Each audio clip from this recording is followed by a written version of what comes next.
Welcome everyone to the webinar Circularity in Sports Event. I am Carlota Estalella, Project Coordination Officer at the United Nations Environment Programme, and I will be your moderator during this session. The webinar is the result of the collaboration between leading members of the One Planet Network Sustainable Tourist Programme, led by the UN World Tourist Organization and the governments of France, Morocco, and the Republic of Korea, and the UN Environment. This is the fourth webinar of the Sustainable Tourist Programme and the third of the series on circularity in the tourist sector. Next slide, please. As many of you may know, the One Planet Network is the new brand of the 10th year framework on programs on sustainable consumption and production.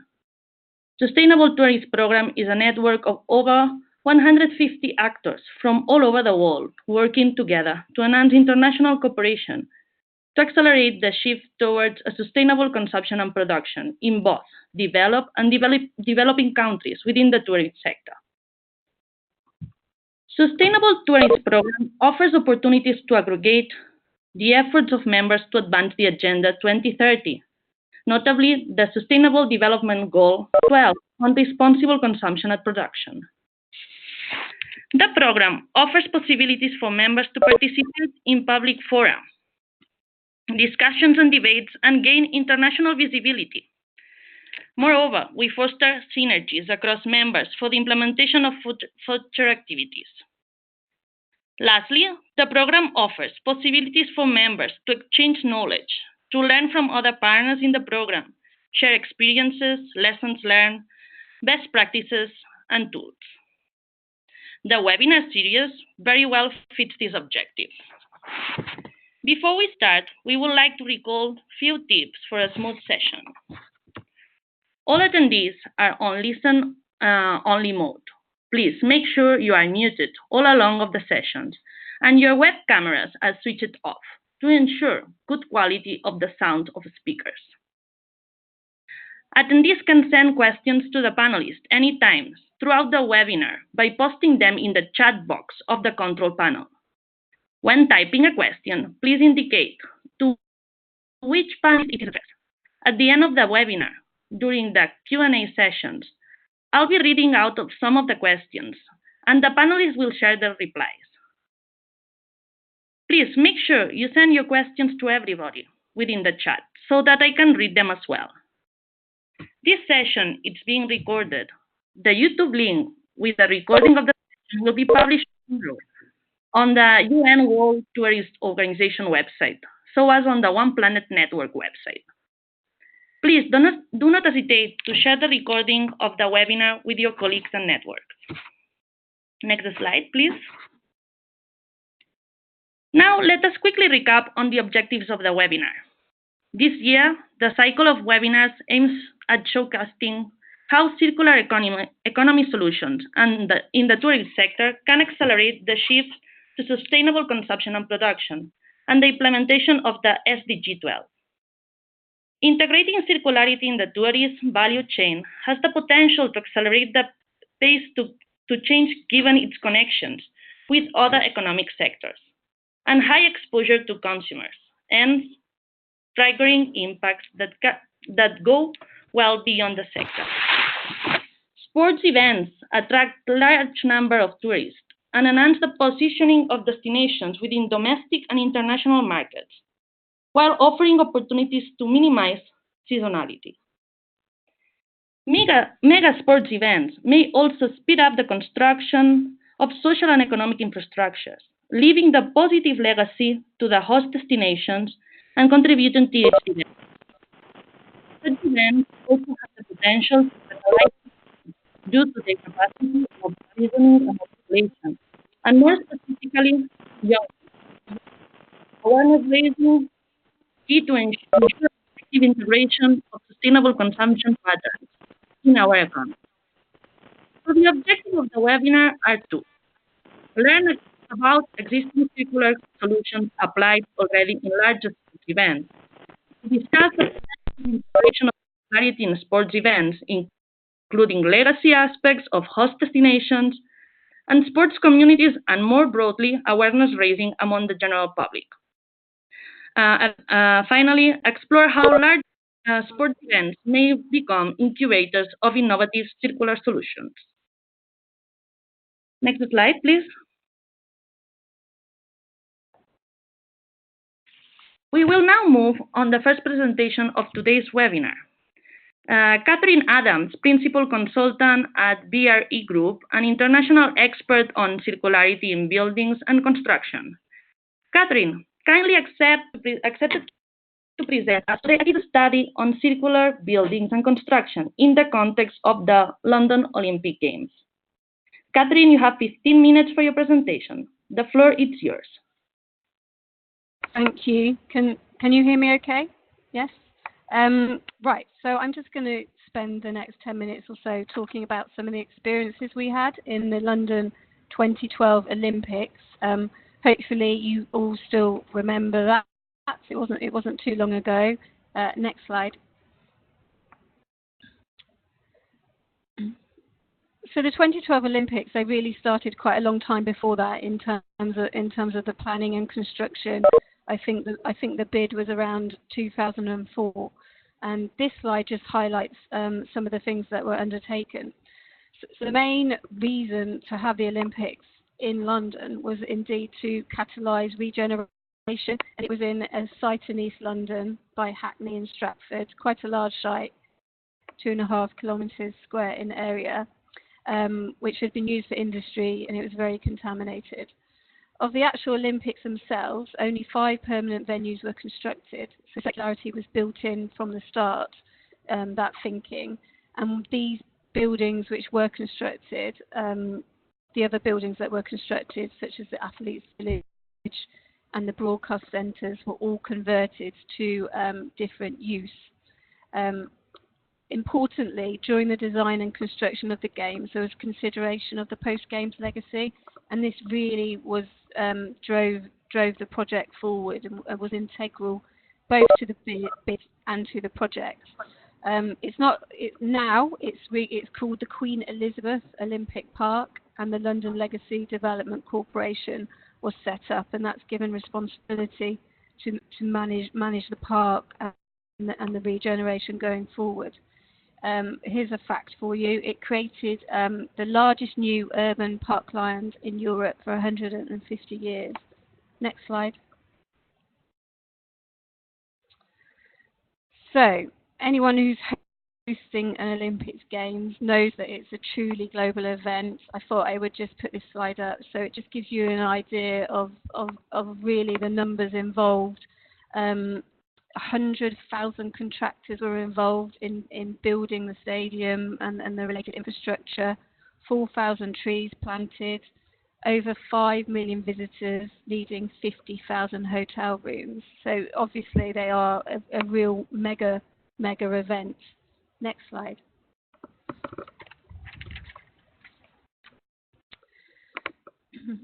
So the London 2012 had this core mission: deliver venues, facilities and infrastructure and transport on time and in a way that maximises delivery of a sustainable legacy within the available budget. So obviously it had to be on time. With a large event like this, you cannot be late. But most importantly, in those sentences, in that mission, is the sustainable legacy and the available budget. So there was much focus on what the Games legacy could be. And just to give you an indication of this focus, for every £1 spent on the Olympics, 75p of that was spent on the legacy. And this really gave those involved the thinking beyond the Games. Much work has been done, and there's lots of information available still called Learning Legacy. So everything that was learned was written up in all different areas, including sustainability. So how this was achieved was by setting up an Olympic Delivery Authority. And this really had strong leadership and governance and ownership of this mission statement. Next slide. So key to the delivery of that mission statement was a number of objectives and targets. So there were quite a few, and I've just highlighted a few that are related to waste and circularity. So there was targets to recycle demolition waste and construction waste. The site did have a number of existing buildings that had to be demolished. You can see that also, as well as looking at waste generated, there were also targets for looking at making sure we could use materials that were recycled or reused, especially aggregates. There were a lot of aggregates used in the concrete structures. Again, as well, there was important objectives in terms of the legacy and temporary elements for the games. So to make sure that temporary was temporary, if you like, and also that anything that had to be converted, thought was given very early on in the process of how that could be converted. They were quite a challenge to come up with these targets. So the Olympic Delivery Authority, they wanted best practice targets, but they also needed to make sure that the targets could be delivered within that timescale and within the cost budget as well. Also to note, it was the first Olympic Games that actually measured its carbon footprint for the entirety of the Games, so during construction of the event, and then I think also in sort of the post-conversion phase as well. Next slide, please. So, as you would expect from the Olympic Games, it was quite process-driven. That initially sustainable development principles were set up, and these were actually based on the one planet living type philosophy. They were used within the bid process. These then developed more into a robust sustainable policy, which then developed into this strategy where the targets I just presented were encompassed. These targets were also in outline planning requirements as well. A delivery partner was then appointed, and they were made responsible for meeting those targets, and those targets were then driven down the supply chain. So contractors were required to meet the targets, but they weren't told how to do that. So it encouraged innovation from that point of view. And then there was a load of different guidance produced in terms of making sure that the targets could be met. So designing out waste guidance, temporary materials guidelines. There was also quite a lot of reviews within this whole process. So within the design stages, there were formal reviews at each design stage for sustainability. So everything was very well embedded in sort of processes and procedures. Next slide. So here we can see some of the results. They achieved the reuse and recycling rate. This is from construction and demolition, so 98.5%. A lot of waste was diverted from landfill. This was achieved by working with one major waste management contractor. Lots of lorry movements saved, and importantly, because it was a contaminated land site, over 1.5 million cubic meters of soil was cleaned and reused on site. Which also meant less lorry movement as well. Didn't quite meet their target for recycled and secondary sources of materials, but there was also quite a lot of savings on new materials used as well. Also, I think from the installation and the decommissioning especially, another 99% of waste was also reused and recycled. So in the majority, most of the targets were met, and they were met well. Next slide, please. So I want to just go through a few circularity building examples. I can't go into too much detail due to the time, but there is a lot of information out there which I'm happy to provide links to. The examples give different types of scales. So for instance, we have a McDonald's restaurant on site, which was a modular construction. So it was constructed off-site and then brought on-site, which enabled it to actually be dismantled for reuse, so it could be taken away as a module and reused elsewhere following the games, which was at that time quite innovative. It probably still is quite innovative as well. The International Broadcast Centre was a very big building. It had to hold all the media. This has been turned into office space, and as such, when it was designed in the first place, it was designed with a very flexible internal layout, knowing that it would be turned into offices. So it's enabling all the different connections to be, sorry, excuse me, the connections to be bolted so they could be moved around easier. And the M&E, that's the mechanical and electrical services, were also easily accessible, because quite a lot of that had to be pulled out, because the amount that was required for media centre was a lot more than what you would expect from an office space. Next slide, please. Other examples include the swimming facility.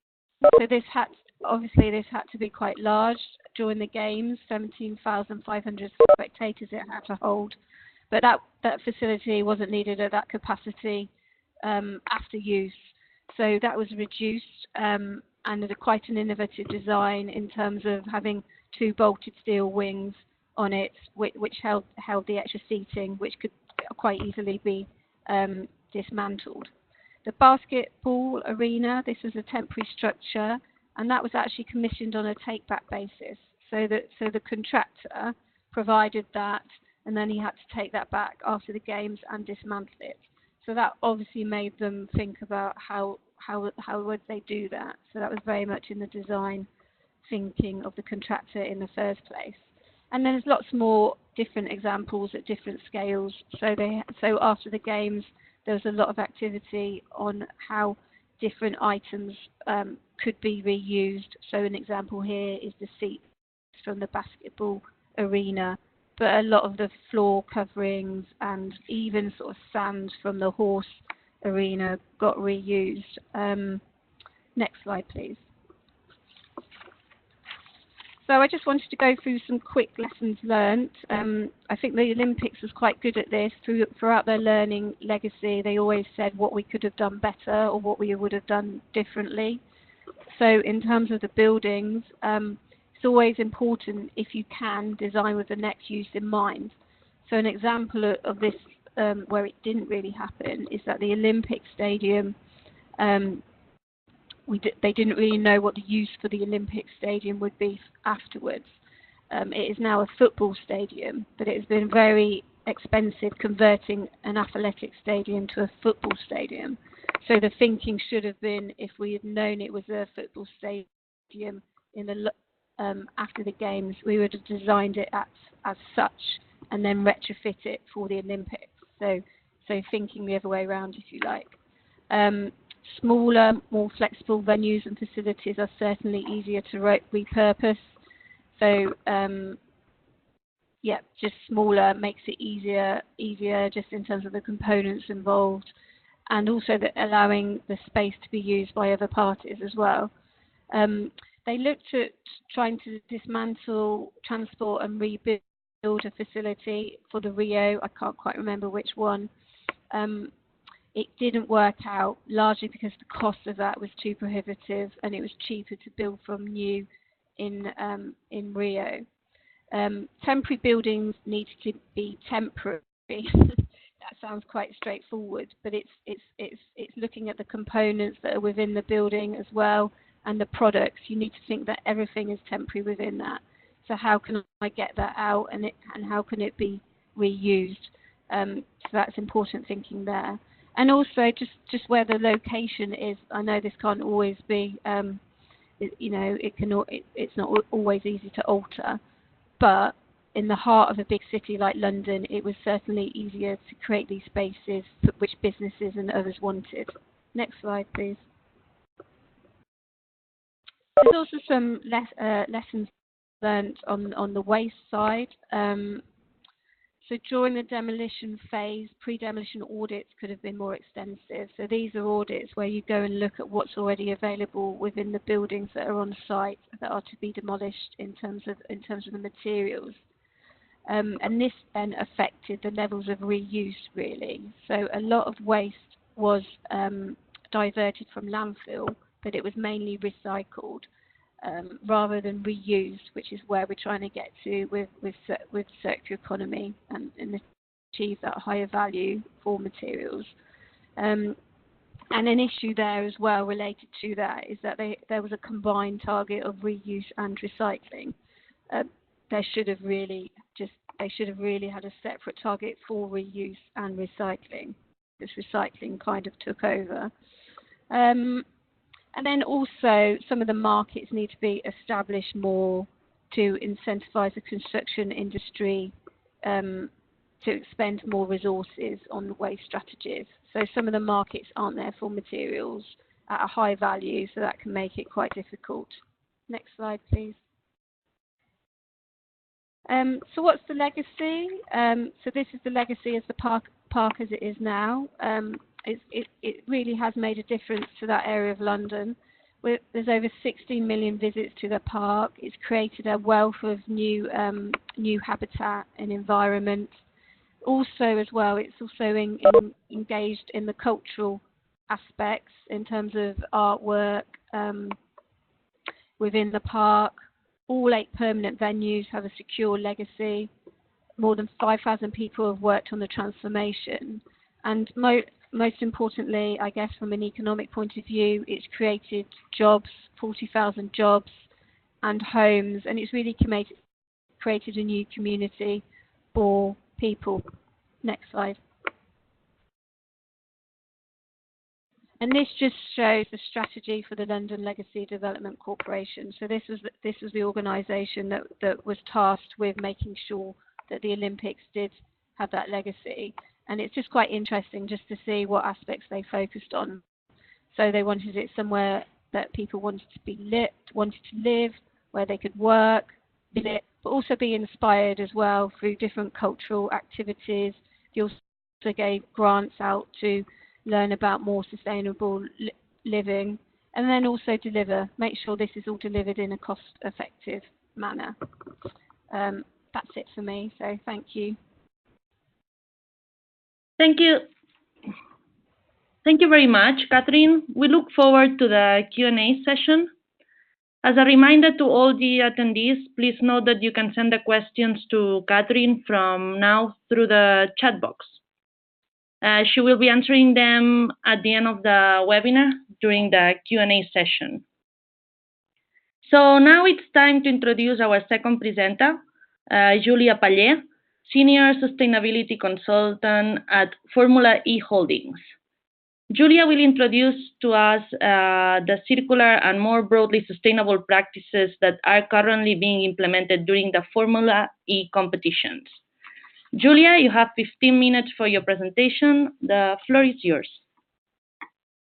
Thank you. Hi, everyone. So please, can we move to the next slide? The point of my presentation is obviously going to showcase what Formula E is doing in terms of circularity, with a big focus on energy efficiency, because Formula E is a real platform not only for transportation but also the importance of energy efficiency in the world of mobility, not only sticking to the motorsport world. So if we move to the next slide, I just wanted to start giving you a short introduction of who we are and what we do. So Formula E is the Electric Street Racing Championship, which means that we race electric cars in temporary tracks in the cities. So that's an event that works a bit like a circus. We arrive in a city, and in just a few weeks, we have to put down together a very big event, able to host, tens of thousands of people coming to watch a race, but not only, coming also to learn about electric vehicles, renewable energy, and I would say more sustainable lifestyle and living in general. Just to give you also a bit of understanding of why sustainability is so important for us, and why circularity is very deeply rooted in our mindset and in our approach. We have just certified against ISO 20021 third party, which means that we've basically developed an entire management system which goes into the delivery of our event, and making sure that sustainability is at the core. So it's all about environmental protection, social inclusivity, and economic prosperity. So you already find in this approach this circular mindset that we have and that we are taking further in any of, the action that we take and the events that we put together. And just to come back on the reason why, Formula E is all about sustainability. It goes back to the ignition and the creation of the championship, when the whole point was to be able to offer a solution to climate change, and particularly to the issues that we are having with the air quality in city centers.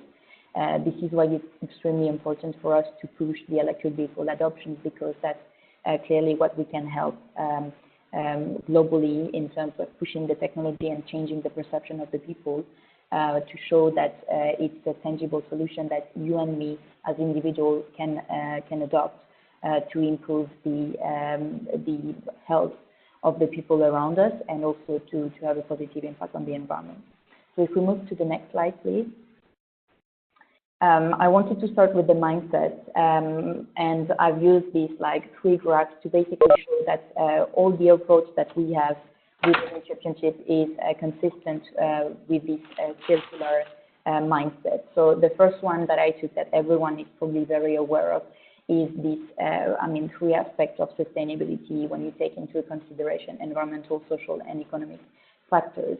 And this translates to our ISO 241 strategy, which is all about plan, do, check, act. And literally what it means is that when we developed the management system for Formula E, we were always in an iterative process that when we were like putting into place our management system and translating our key issues for the races, we were always looking back and wondering what would be the impact that what we were putting in place were having on the final end.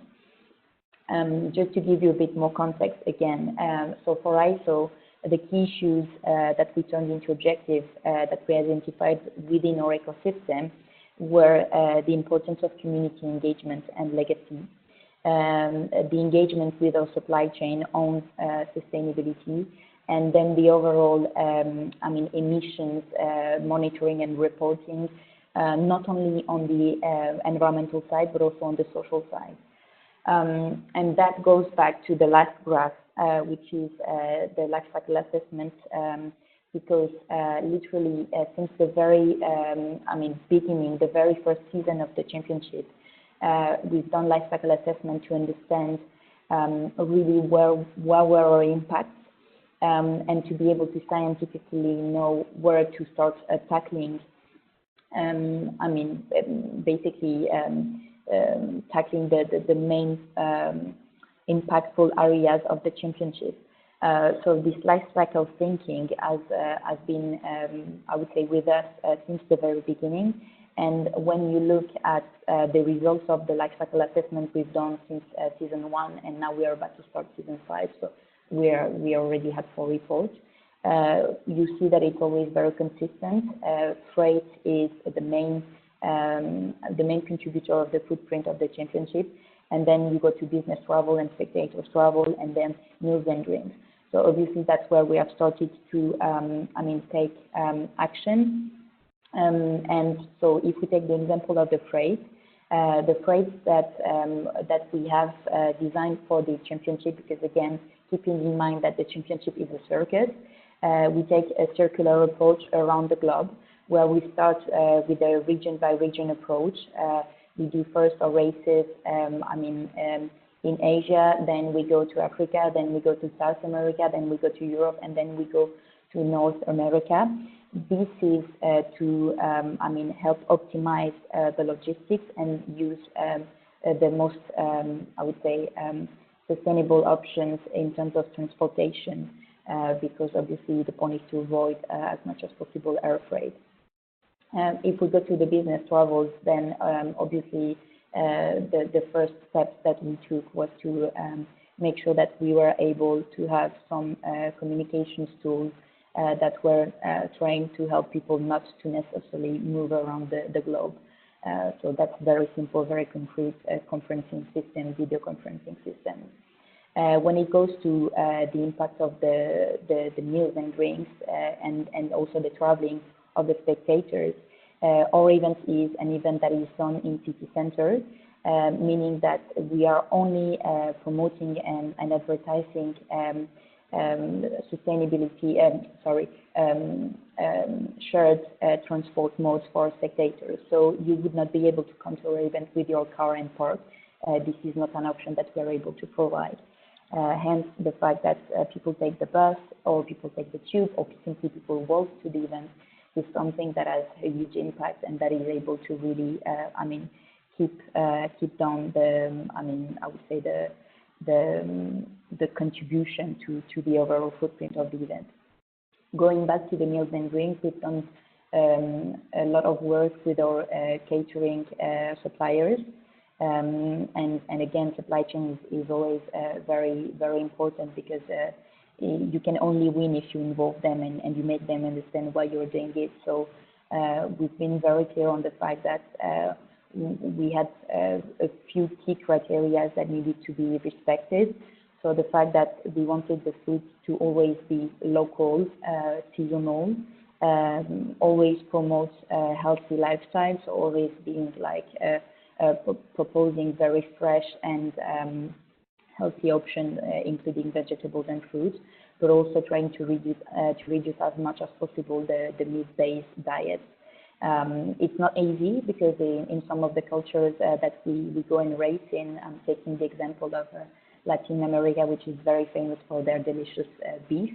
It's not always really well accepted culturally, but the fact that we work with our suppliers and we have this global approach of the championship really helps us to achieve and to deliver.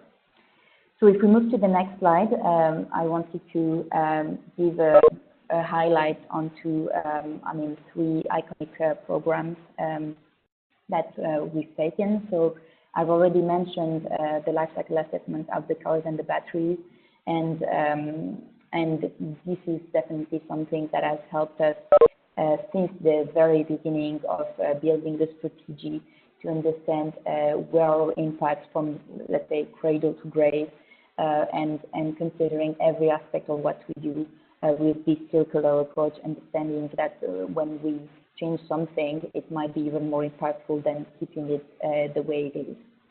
The end of life of our battery cells is something extremely important, because obviously it's something that is very much under the spot,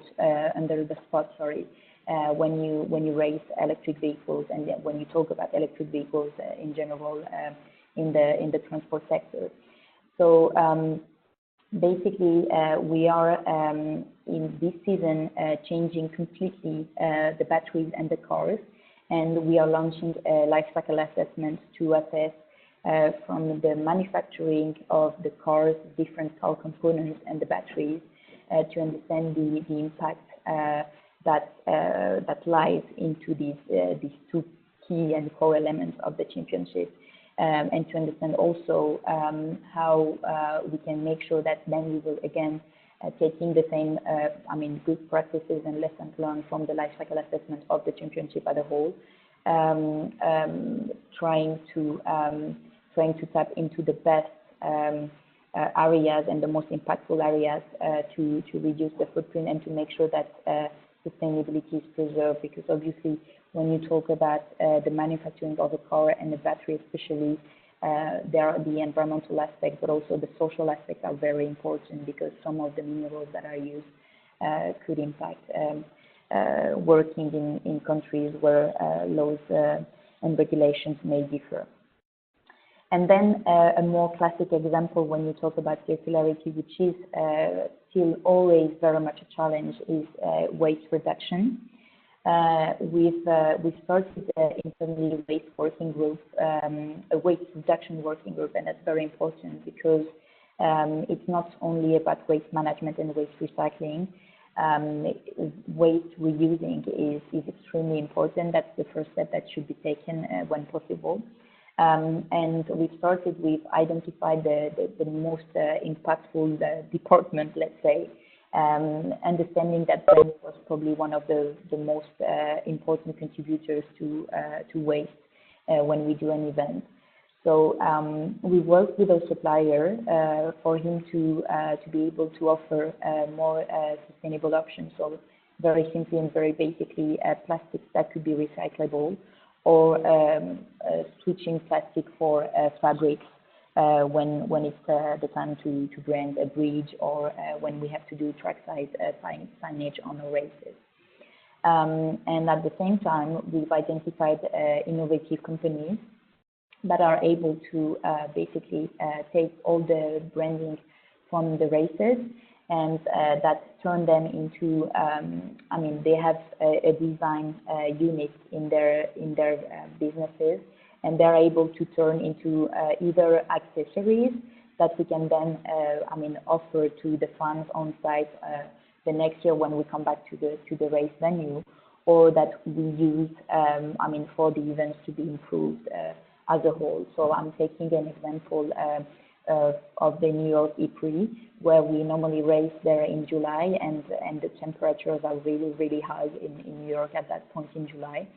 So what we want to do with this company for next season is that we will use all the waste branding that they've got, and we want to create some shade canopy structures for the comfort of our people coming and enjoying the day without being hit by the sun and the heat that is in New York. Next slide, please.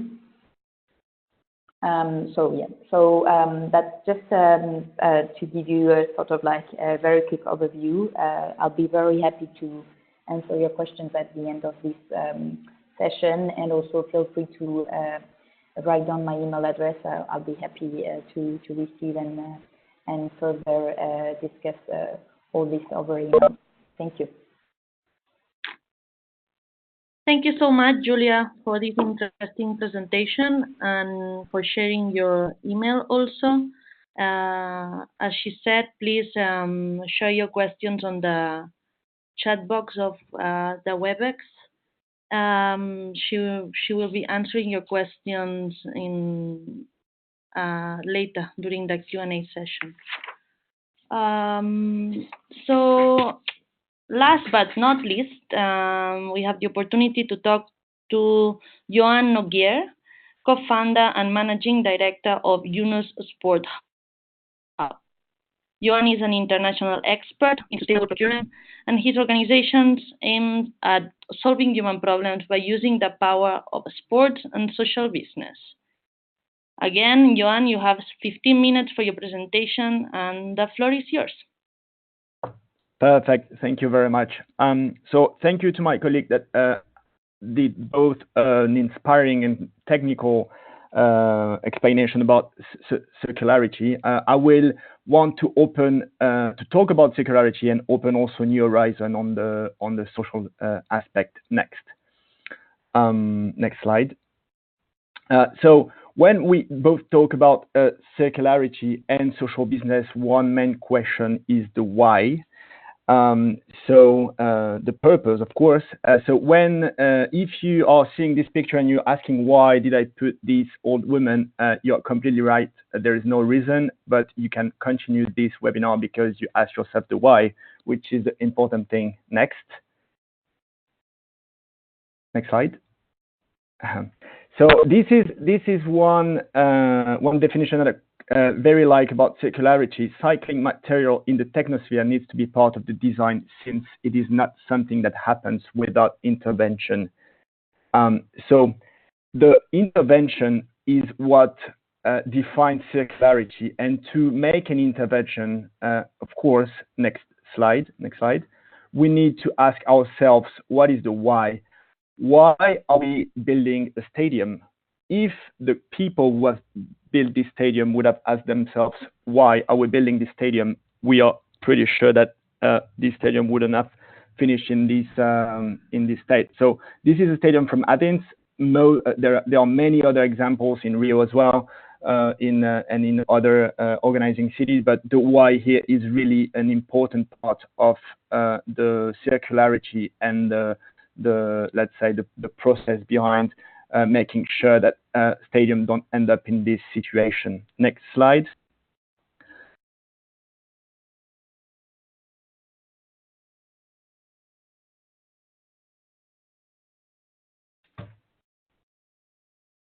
Yeah, one person that actually asked himself the question why was Professor Yunus. Professor Yunus was a teacher in the University of Chittagong in Bangladesh, and he was teaching economics. And at some point, he asked himself, why am I teaching economics when the village next door is suffering from hunger and dying from hunger? So he went with his student to the next village and started lending money to poor people with a very low interest rate. And from one village, this became 1,000 village. It became a region, it became the country, and it became the world. Next slide, please. Professor Yunus started to then understand that this was about solving people's problem through the creation of an economic activity. And he started taking into account also the other sectors of the economy, and along the way created social business, which is a business to solve people's problem. Eventually, he got awarded the Peace Nobel Prize in 2006 for taking out millions of people out of poverty. Next slide. And he ended up in the list of 6 people who got the 3 most important recognition worldwide, which are the Congressional Gold Medal, the Presidential Medal of Freedom, and the Peace Nobel Prize. Next slide. So just to understand a bit what is social business and what is Professor Yunus doing in Bangladesh and what is being advocating about. Next slide. Social business is really easily defined by the unity between the dynamism of traditional business with the social conscience of charity, which means the end of a charity, which is bring a social or environmental solution, with the mean of a social business, which is self-sustainability and business models. Next slide. I will not go through all of these, but Professor Yunus defined social business by 7 principles, the most important of it being that no dividend is given beyond the investment money of the person that is starting the business. So that is really the difference between a traditional business and a social business, which is whatever the founder of a business will do, he will choose always to make an economic choice based on the social problem that he's trying to solve. Next slide.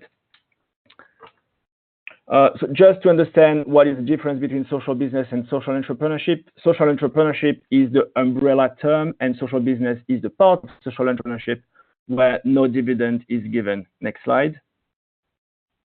You have here the full spectrum, and of course you see that compared to inclusive business, hybrid non-profit, and non-profit, which can be considered as social entrepreneurship, social business is the only one that completely focuses on the social problem by and by tackling the social problems by business means through a zero dividend policy. Next slide. So let's say to sum up, a social business is a non-loss and non-dividend company to solve a human problem. This is the term that we generally use to define a social business. Next slide. And coming back now to the sport thing, I would like to talk now a bit about my experience as a procurement manager on Rio 2016 and telling you what it means as a procurement manager organizing the game. Next slide. So we had the honor in Rio to be the first game of Latin America. And we had also the struggle to be the first games of Latin America. The reason for that is if you see that you have only one games, that only means that most of the suppliers that are used to supply for the games are based elsewhere, which means logistics problem. Next slide. One sentence that I like about the Olympic Games is the one from the UK former Prime Minister David Cameron. The biggest and most integrated logistics operation in mainland Britain in our peacetime history. And this is really what the Olympic Games are about and what the supply chain of the Olympic Games is about. Next slide. So when you talk about the Olympic Games and when you compare it, for example, to the FIFA World Cup, the FIFA World Cup is basically a world championship that you organize in all the country. The Olympic Games are 42 world championships that you organize in one city. So you can see the difference of scope that you have between both event and, of course, the logistics and the circular problematic that it raises. Next slide. You don't only have the Olympic Games, but because, of course, you have the Paralympic Games coming later on with 23 world championships to organize, with 11 days more of competition. So at the end, you end up with the Olympic plus Paralympic, which is even longer than a competition such as the FIFA World Cup. Next slide. And there is more. I mean, you have 30 million items to take care about, 880,000 pieces of sport equipment, 8 pitches of football worth of warehouses, 5 million pieces of furniture, 130 stores to sell 5,000 licensed products. Next slide. There is even more, because before you organize the Olympic Games, you need to organize 45 test events, so 45 more world championships just to get prepared for each sport. But also you need to organize 300 cities, torch relay in 300 cities with a huge amount of logistics. But you need also to organize the football competition, which are not only in one city, but also in the other cities of the country, etc., etc., etc. So you can imagine the logistics and let's say the topic that it raises in terms of circularity. Next slide.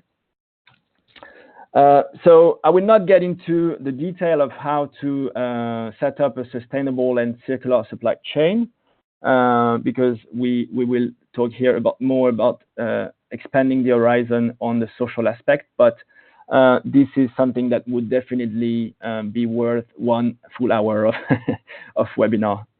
Next slide.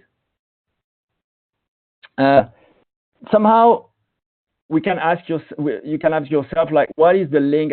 We don't see the link between what is the social business and the story of Professor Yunus that you're talking about and what you talk about the Olympic Games.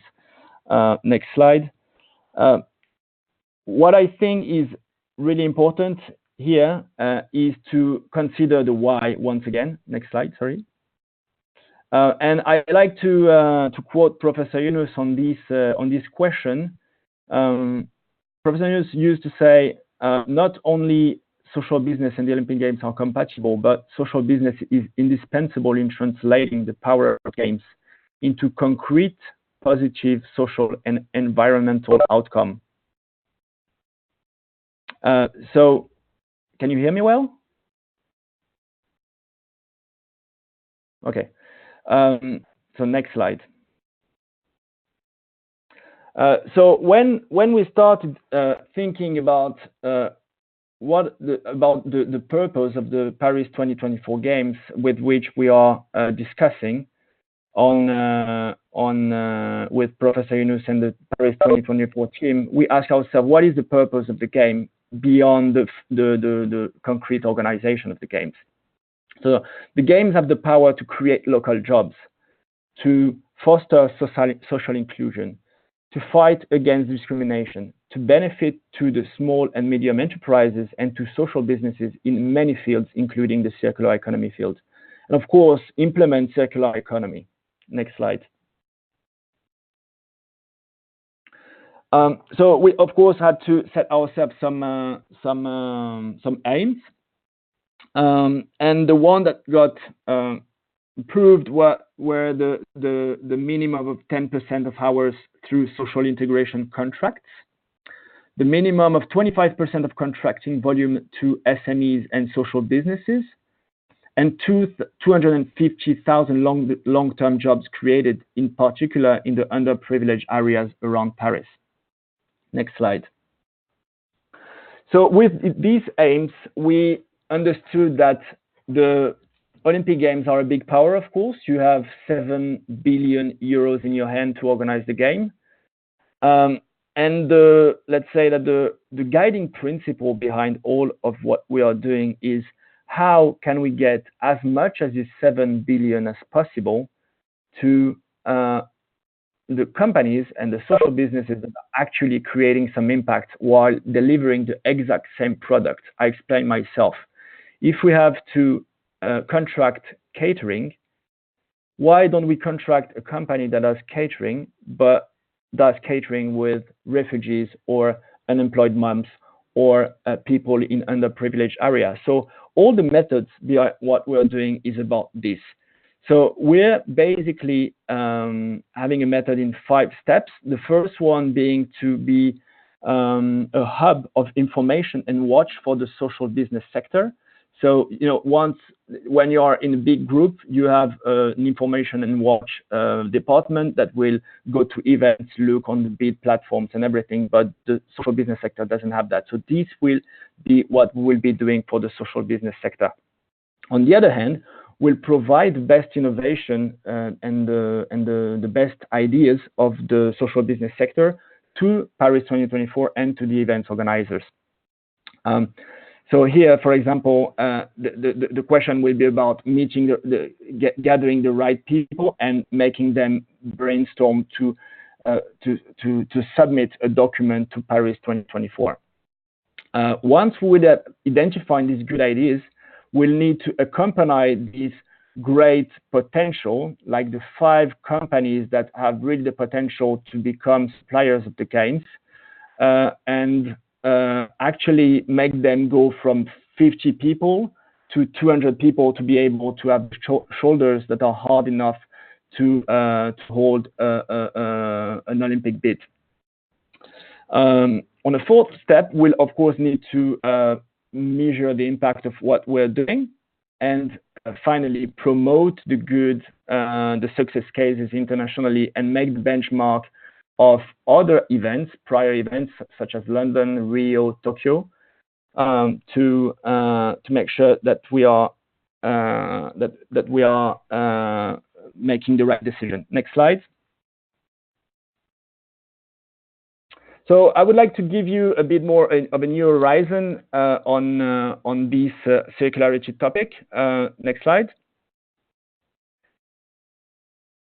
So Professor Inus always says that we need to stop wearing only the dollar glass signs and start using the bifocal glasses with dollar signs on one side and people signs on the other, so that we have the full picture of the human being. Next slide. Next slide. So we decided to create a structure to solve the people's problem through the power of sport and social business, and in particular, the sport event power. Next slide. So what we do, we raise awareness about social business in the sport world, and we do it by basically educating these people to what is social business and how it could be beneficial to their sport event. Next slide. So we've been in Lausanne to the sport event where we talked about social business to over 500 people. Next slide. We've been showcasing social business solutions that could be potentially being an advantage for inclusive Olympics during 2 months in front of Lecano. Next slide. We've been at Buenos Aires during the Youth Olympic Games to talk about social business to the whole sport family. Next slide.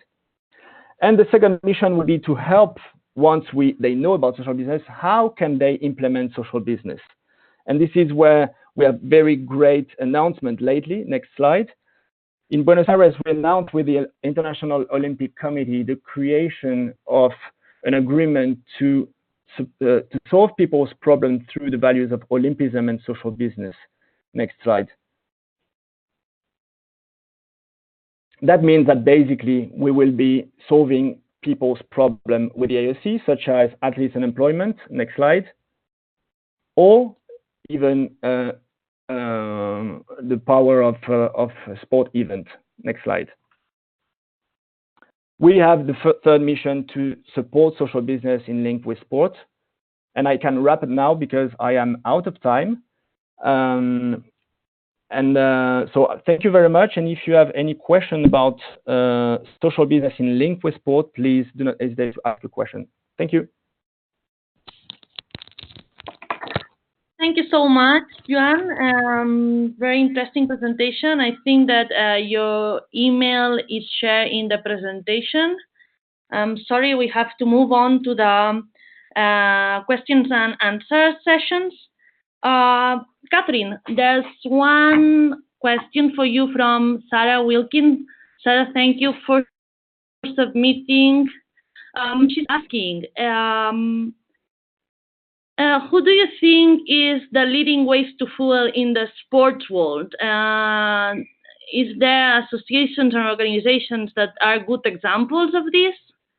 Thanks, Catherine. Please have 1 minute. Hi. Yes, there's a few associations that are in the UK, which I can send Sarah links to. In terms of the Olympics in 2012, they did use biomass boilers, but I don't think it was waste biomass. And then there are a few examples. I know Arsenal, for instance, are sending their food waste for anaerobic digestion, so I can happily email Sarah directly. Thank you. Okay, let's have another question for you, Catherine. I would like to know what are the useful environmental and standards and schemes. Yeah, so something that I didn't cover in the presentation was the use of environmental standards and schemes in the Olympics 2012, and they ranged quite a bit. So there was a bespoke ISO 14001 management standard, which really helped in getting the supply chain to all sorts of report and have their processes aligned. And then we also had standards, built environment standards as BREEAM and SQL, where the targets were embedded from the sustainability policies and guidance. They were embedded in terms of those frameworks. So they were the standards were actually really helpful, largely because it let the supply chain work in a way similar to each other. Thanks. Thank you so much, Catherine.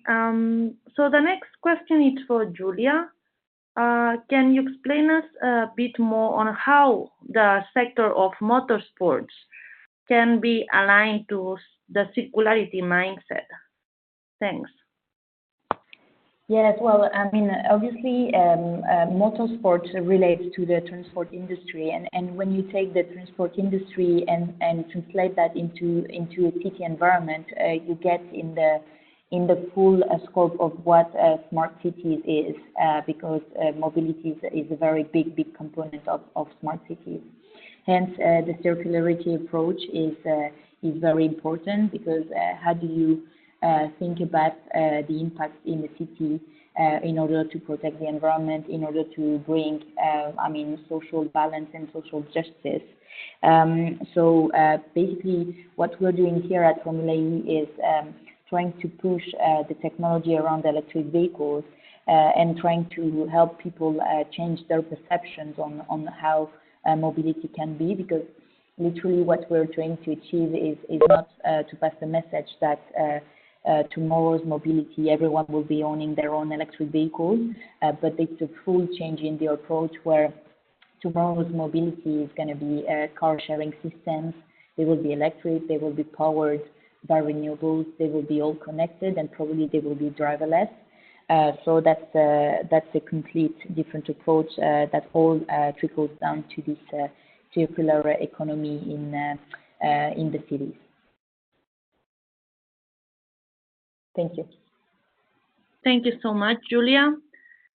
So, Joan, you were explaining us the different missions of your organization. Also, additionally to that, how do you think that the vision can change regarding games, Olympic Games? Thank you. Well, I would say that for the vision to change, we need to organize successful games, And for me, successful games means inclusive games. The success of the games, for me, I think it should be measured by the quality of the social transformation of the people where the games took place. In some aspect, it should be measured by the jump that the games have helped people to undertake. And most of the time, the games are perceived as a financial cost, but somehow, the games attract money. So whether the money is perceived as a cost or as a resource, that will depend on the way that we use that money. And thus my point on the inclusive games. Thank you so much. Well, we reached the end of our webinar. Thank you, the speakers, Julia, Catherine, and Joan, for the inspiring examples of sports events. And thank you so much for participating at the webinar on circularity and sports.